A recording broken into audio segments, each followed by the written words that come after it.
Two bodies of masses 1 kg and 2 kg are moving in two perpendicular direction with velocities 1 meter per second and 2 meter per second as shown in a figure। ठीक है, एक मास 1 kg है, ये जा रहा है इस तरफ x डायरेक्शन में, एक मास 2 kg है, y डायरेक्शन में जा रहा है। सेंटर ऑफ मास की वेलोसिटी पूछ रहे हैं कितनी होगी। ठीक है, तो बहुत ही आसान है, VCM इज इक्वल टू होगा m1v1, तो मास 1 kg और velocity 1 i cap, plus m2v2 mass 2 kg और velocity 2 j cap upon m1 plus m2, तो ये हो जाएगा 3। तो ये आपका आ जाएगा 1 i कैप या i cap plus 4 j cap upon 3। अब इसका अगर मैग्नीट्यूड निकालना है, VCM का मैग्नीट्यूड कितना होगा, तो VCM का मैग्नीट्यूड ऊपर वाले वेक्टर का मैग्नीट्यूड हो जाएगा अंडर रूट 1 प्लस 16 मतलब 17 अपॉन 3। तो ये जो आपका आएगा ये 4 पॉइंट समथिंग आएगा, और 3 से जब आप डिवाइड करोगे तो 1.34 1.3 से कुछ ज़्यादा है, 1.33 तो 4/3 होता है, उससे थोड़ा सा ज़्यादा आपको मिलेगा, तो आपका आंसर बनेगा D part.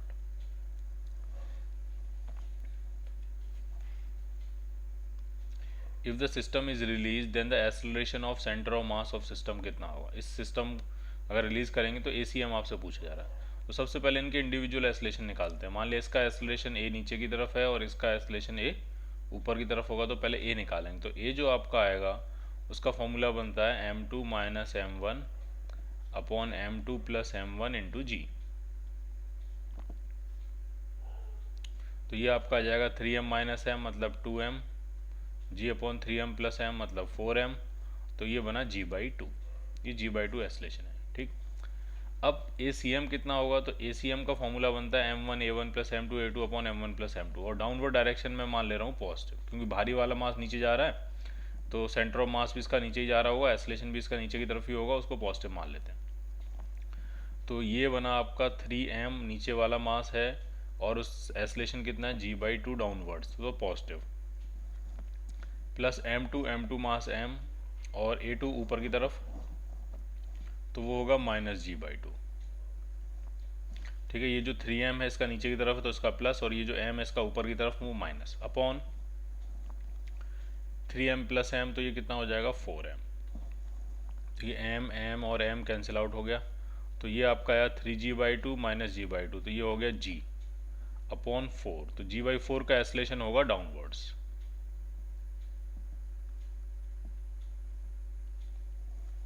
A part.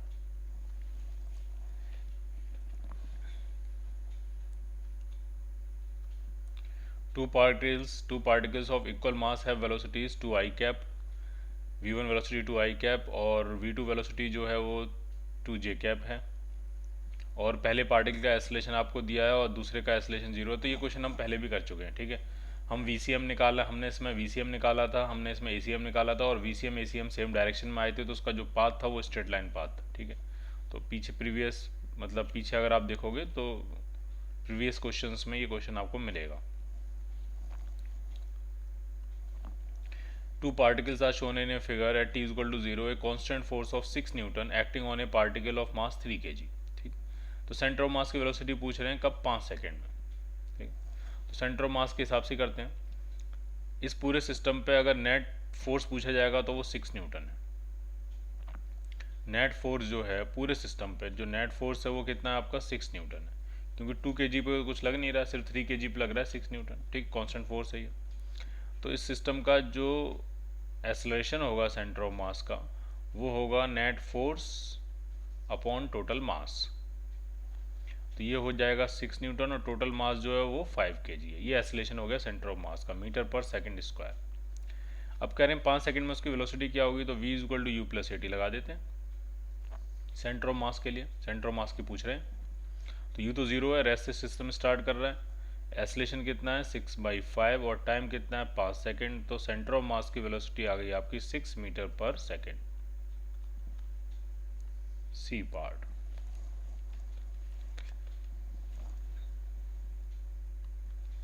Two blocks of masses 5 kg and 2 kg are placed on a frictionless surface and connected by a spring। ठीक है, दो ब्लॉक हैं, एक ब्लॉक तो है ये 5 kg का और एक ब्लॉक है 2 kg का।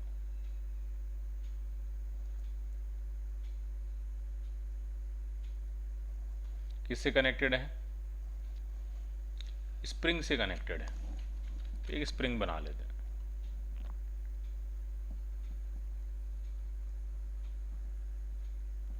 ये छोटा है ब्लॉक, ठीक। ये है आपका 5 kg का ब्लॉक और ये है आपका 2 kg का ब्लॉक, स्प्रिंग से कनेक्टेड है, ठीक। अब क्या कह रहे हैं? An external kick gives a velocity of 14 metre per second to the heavier block in the direction of lighter one, ठीक। जो हैवियर ब्लॉक को हमने अचानक से हिट कर दिया और उसके पास एक वेलोसिटी आ गई कितने की? 14 मीटर पर सेकेंड। किस डायरेक्शन में? टुवर्ड्स द लाइटर ब्लॉक, ठीक। अब आपसे पूछ रहे हैं the magnitude of velocity of two blocks in the centre of mass frame after the kick. Centre of मास के रिस्पेक्ट में इनकी वेलोसिटीज़ क्या होंगी? तो पहले सेंटर ऑफ मास कहीं यहाँ बीच में होगा, ये आपका सेंटर ऑफ मास है, और ऑब्जर्वर अगर सेंटर ऑफ मास पे बैठा है तो उसके रिस्पेक्ट में वेलोसिटीज़ क्या होंगी? तो पहले VCM फाइंड तो कर लें कि क्या हो। तो VCM होगा m1v1 plus m2v2 upon m1 plus m2, बिल्कुल इनिशियल स्टेट में, ठीक है। m1 मास कितना? 5 kg, उसको वेलोसिटी मिली है 14, प्लस m2 मास है 2 kg और उसके पास अभी कोई वेलोसिटी नहीं है, अपॉन m1 प्लस m2 तो 7। तो सेंटर ऑफ मास की वेलोसिटी आ गई 10 मीटर पर सेकेंड, यानी सेंटर ऑफ मास जो आगे मूव करेगा वो 10 मीटर पर सेकेंड से मूव करेगा। और सेंटर ऑफ मास के रिस्पेक्ट में जा रहे हो, तो सेंटर ऑफ मास के रिस्पेक्ट में देखना चाह रहे हो तो ऑब्जर्वर को सेंटर ऑफ मास पे बैठाएंगे और सेंटर ऑफ मास आपका कहाँ आ जाएगा? रेस्ट में।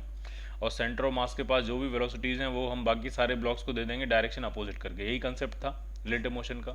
तो ये 10 metre per second centre of मास की वेलोसिटी इसको भी मिल जाएगी अपोजिट डायरेक्शन में 10 मीटर पर सेकेंड, और इसको भी मिल जाएगी अपोजिट डायरेक्शन में 10 मीटर पर सेकेंड। तो with respect to centre of mass अगर आप देखोगे तो यहाँ से साफ समझ में आ रहा है कि जो 5 kg वाला ब्लॉक है इसके पास फॉरवर्ड डायरेक्शन में थी 14 और बैकवर्ड डायरेक्शन में 10, तो नेट वेलोसिटी इसके पास फॉरवर्ड डायरेक्शन में होगी और कितनी होगी? वो 4 मीटर पर सेकेंड, ठीक। और ये जो 2 kg वाला ब्लॉक है पहले तो ये रेस्ट में था, इसके पास कोई वेलोसिटी तो थी नहीं, बस जो भी मिली है सेंटर ऑफ मास के फ्रेम में मिली है तो वो 10 मीटर पर सेकेंड होगी बैकवर्ड डायरेक्शन में। तो एक के पास स्पीड होगी 4 मीटर पर सेकेंड और एक के पास होगी 10 metre per second. 4 metre per second and 10 metre per second respectively पूछ रहे हैं, तो सी पार्ट आपका आंसर बनेगा।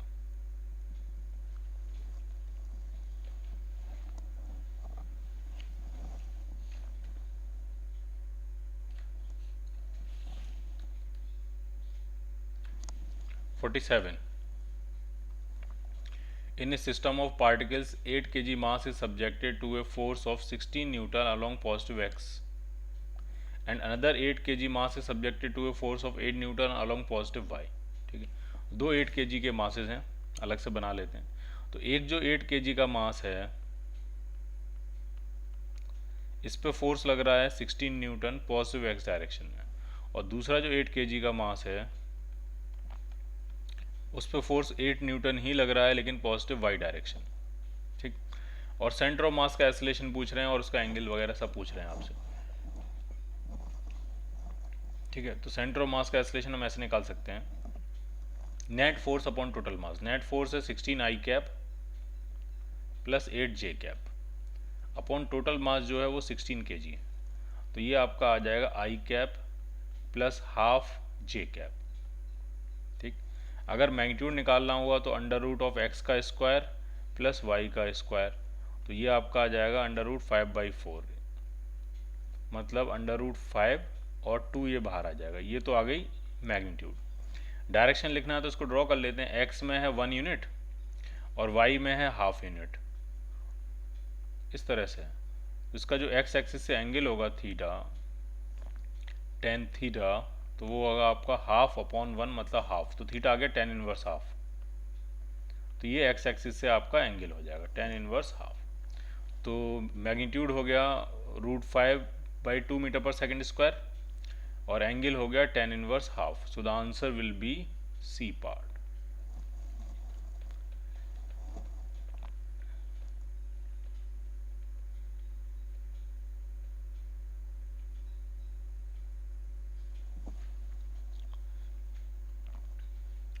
At t is equal to 0 the positions and velocities of two particles are shown as shown in a figure, ठीक है। t is equal to 0 पे एक 1 kg का है वो 5 मीटर पर सेकंड से चल रहा है और उसकी पोजीशन है x is equal to 0, और एक और 1 kg का है जो इधर 3 मीटर पर सेकंड से चल रहा है उसकी पोजीशन है x is equal to 10, ठीक। और सारे स्मूथ सरफेस पे हैं और they are moving with mutually they are being mutually attracted by gravitational force. तो पोजीशन पूछ रहे हैं सेंटर ऑफ मास की 2 सेकंड पे कहाँ होगी। ठीक, तो पहले अभी की बात करते हैं। ठीक है, ये जो मास है ये आपका 1 kg का है और इसकी इस मोमेंट पे वेलोसिटी है 5 मीटर पर सेकेंड। और ये दूसरा मास है, ये भी 1 kg का है, इसकी इस तरफ वेलोसिटी है 3 मीटर पर सेकेंड। सिंस दोनों 1 kg के हैं तो इनका जो सेंटर ऑफ मास होगा वो एग्जैक्टली मिड पॉइंट पे होगा इस मोमेंट पे, तो वो होगा x=5 पे, ये होगा सेंटर ऑफ मास।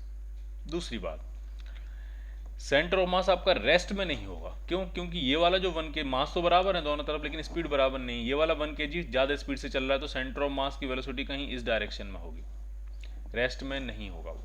तो सेंटर ऑफ मास की अगर हम वेलोसिटी लिखें तो हो जाएगा m1v1 plus m2v2 upon m1 plus m2। ये माइनस इसे लगाया क्योंकि वो अपोजिट डायरेक्शन में, ये वाली डायरेक्शन मैंने क्या मानी है, पॉजिटिव।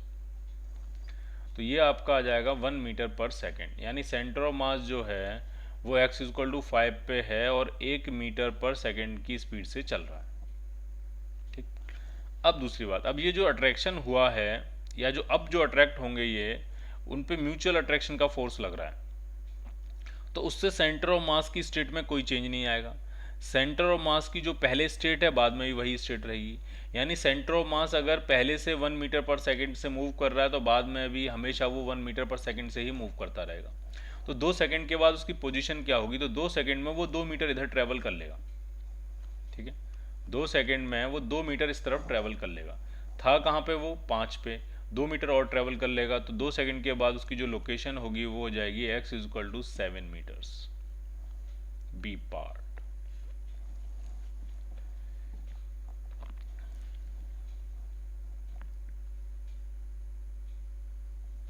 ये वाला क्वेश्चन अभी हम कर चुके हैं 10 kg और 4 kg वाला, और उसमें एक को हिट करके हमने 14 मीटर पर सेकंड की वेलोसिटी दी थी और सेंटर ऑफ मास की वेलोसिटी जब हमने निकाली थी तो वो 10 मीटर पर सेकंड आ गई थी। ठीक है, तो ये हम सेटल कर चुके हैं, इसका आंसर आपको पता है, सी पार्ट।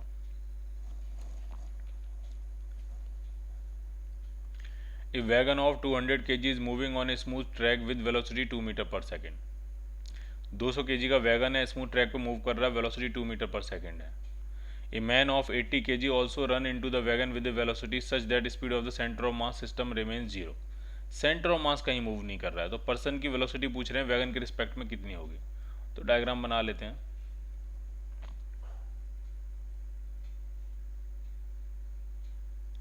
मान लिया ये वैगन है और इसका मास है 200 kg और ये स्मूथ ट्रैक पे मूव कर रहा है कितनी वेलोसिटी से, 2 मीटर पर सेकंड से। अब उसके अंदर एक पर्सन है और रिलेटिव टू वैगन पूछ रहे हैं, find the velocity of man relative to wagon. Wagon के रिस्पेक्ट में उसकी वेलोसिटी क्या होगी, तो चलो मैंने कहा चलो उसकी वैगन के रिस्पेक्ट में ही वेलोसिटी v है। पर्सन आपका 80 kg का है और कह रहे हैं सेंटर ऑफ मास कहीं नहीं जाना है, सेंटर ऑफ मास रेस्ट में, तो डेफिनेटली m1v1 किसके बराबर होना चाहिए, m2v2 के, तभी सेंटर ऑफ मास आपका रेस्ट में रहेगा। तो m1 मान लिया पर्सन का मास 80 kg और उसकी जो वेलोसिटीज होती हैं विद रिस्पेक्ट टू अर्थ होती हैं, तो ये v तो हमने मानी है विद रिस्पेक्ट टू वैगन, तो वैगन के रिस्पेक्ट में v वेलोसिटी से इधर दौड़ रहा है और वैगन 2 से उधर जा रहा है, तो नेट वेलोसिटी इस डायरेक्शन में होगी v-2। ये अर्थ के रिस्पेक्ट में आ गई। वैगन का मास है 200 kg और उसकी वेलोसिटी है 2, तो ये आपका v-2 जो आपका आएगा वो आ जाएगा, ये हो जाएगा 400/80, तो हो जाएगा ये 5, तो v आपका आ गया 7 मीटर पर सेकेंड। पर्सन की वेलोसिटी वैगन के रिस्पेक्ट में होगी 7 metre per second, C part.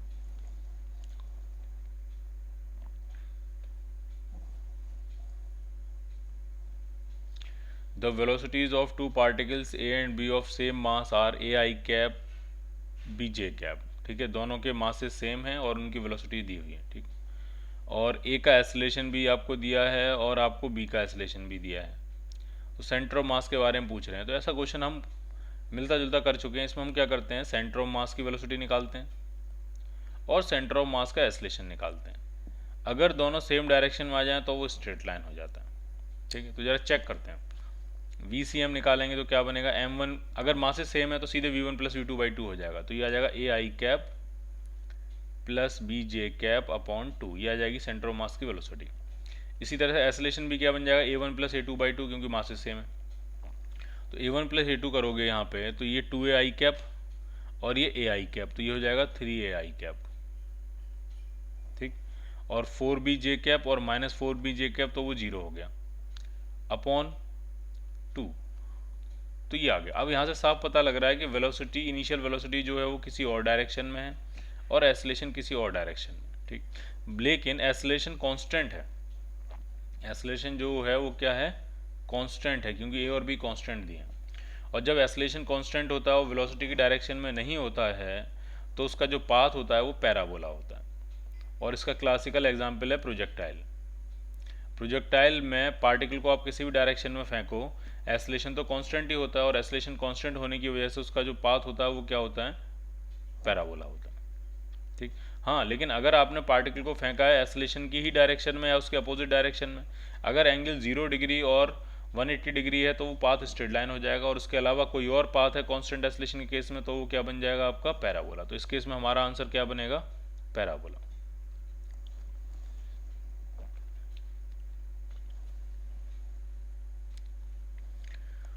Two uniform non-conducting balls A and B have identical size having radius r but made of different density। Density A की density B की double है, इसका मतलब A का जो मास होगा वो भी B से क्या हो जाएगा, डबल, क्योंकि रेडियस सेम है, साइज सेम है, डेंसिटी डबल होने से मास डबल हो जाएगा। तो एक बात क्लियर है कि अगर B का मास m होगा तो A का मास कितना हो जाएगा, 2m, ठीक। Ball A is positively charged and ball B is negatively charged. The balls are released on a horizontal smooth floor at a separation of 10 r। दोनों सेंटर टू सेंटर बेल, पहला जो separation था वो कितना था, 10 r था, ठीक है। एक पॉजिटिवली चार्ज है, एक नेगेटिवली चार्ज है, ये दोनों एक दूसरे को अट्रैक्ट करेंगे, बट ये म्यूचुअल अट्रैक्शन है तो सेंटर ऑफ मास की स्टेट में चेंज होगा नहीं। सेंटर ऑफ मास अगर पहले रेस्ट में होगा तो बाद में भी कहाँ रहेगा, आपका रेस्ट में ही रहेगा, ठीक है। Because of mutual attraction the balls start moving towards each other, they will collide at a point. किस पॉइंट पे ये कोलाइड करेंगे, ये आपसे पूछ रहे हैं, ठीक है। ये जो उनकी इंटरफेस होगी, ये इंटरफेस कहाँ मीट करेगी, ये पूछ रहे हैं आपसे, ठीक। तो इम्पोर्टेंट बात ये है कि मैंने कहा कि चलो जो ए बॉल है वो इस तरफ मूव कर रही है एक्स, ढंग से समझना। मूवमेंट कितना हुआ, एक्स। ए बॉल के सेंटर का मूवमेंट कितना हुआ, एक्स, ठीक है, ठीक है, इतनी बात क्लियर है, ठीक है। तो बी बॉल कितना मूव करेगी इधर, तो बी बॉल के सेंटर का जो मूवमेंट होगा वो होगा 8r माइनस एक्स। अब ये 8r क्यों आया, 10r क्यों नहीं आया, क्योंकि सेंटर पे कंसंट्रेटेड नहीं है, इनका अपना साइज भी तो है, r डिस्टेंस, इनका भी अपना साइज है r डिस्टेंस। तो जब ये हिट करेंगे तो इनके सेंटर और सेंटर के बीच की डिस्टेंस 2r तो बनी रहेगी। पहले सेंटर से सेंटर के बीच की डिस्टेंस थी 10r, और अब सेंटर से सेंटर के बीच की डिस्टेंस है 2r, तो जो मूव करने का जो गैप है वो सिर्फ 8r है। तो अगर ए वाली बॉल मूव करती है इधर x, तो बी वाली बॉल मूव करेगी 8r माइनस एक्स। और इक्वेशन वही m1r1 is equal to m2r2। m1 mass 2m है और r1 हमने माना है x, और m2 मास जो है वो m है और r2 जो है वो है 8r माइनस एक्स। तो ये m से m क्या हो जाएगा, कैंसिल आउट।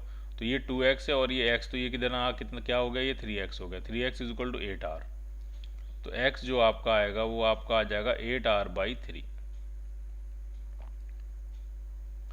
ठीक है। तो 8r/3 जो है वो बॉल मूव करेगी, उसका सेंटर मूव करेगा, ठीक है। ये x और इस x में डिफरेंस है। ये जो x है ये सेंटर का मूवमेंट है कि सेंटर कितना मूव करेगा, जबकि ये वाला x निकालेंगे तो उसमें ये वाला r ऐड भी करना पड़ेगा, क्योंकि ये तो मैंने अभी सेंटर का मूवमेंट बताया कि ये सेंटर यहाँ से यहाँ पहुँच गया, ये मैंने माना है x। लेकिन क्वेश्चन में जो x पूछ रहे हैं वो उसमें r ऐड भी करना पड़ेगा। यानी आपका जो क्वेश्चन में जो x पूछ रहे हैं वो मेरा जो x आया है उसमें क्या ऐड करना पड़ेगा, r और ऐड करना पड़ेगा। तो ये आपका आ जाएगा 8r/3 plus r, so it is 11r/3 B part.